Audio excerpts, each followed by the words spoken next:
Seni gör. Dur. Tabletler.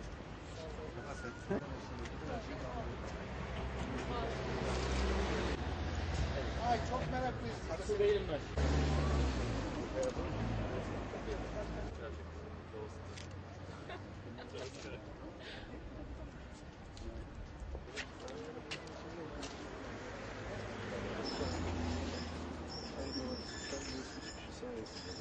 Burada olmayan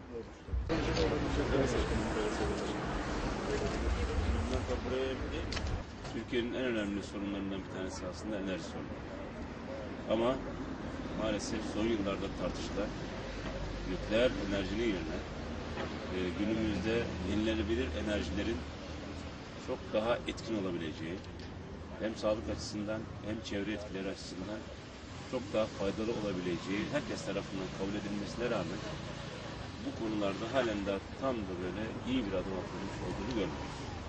Elbette ki düzenlemeler var, yasalar var, güneş enerjisinden, rüzgar enerjisinden faydalanma konusunda yasalar var ama halka yayılmış değil. İşte bunları dikkate aldığımızda Nilüfer Belediyesi de özellikle yenilenebilir enerjiler konusunda son derece duyarlı.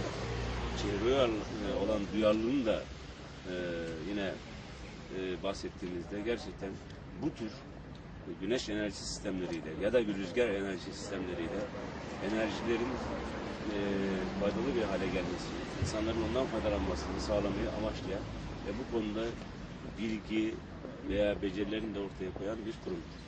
İşte bugün burada Pilli Boya'nın yine katkılarıyla, destekleriyle arkadaşlarımızın çok önemli destekleri var. Daha önce bir fuarda karşılaştırmıştık. Kendilerinden rica ettik. Dedik ki böyle bir projede bize destek olur musunuz? Sağ olsunlar. Hazırlamış oldukları hemen arkamızda bulunan böyle bir tesisi buraya kurmayı uygun gördüler. Ben kentim adına kendilerine teşekkür ediyorum.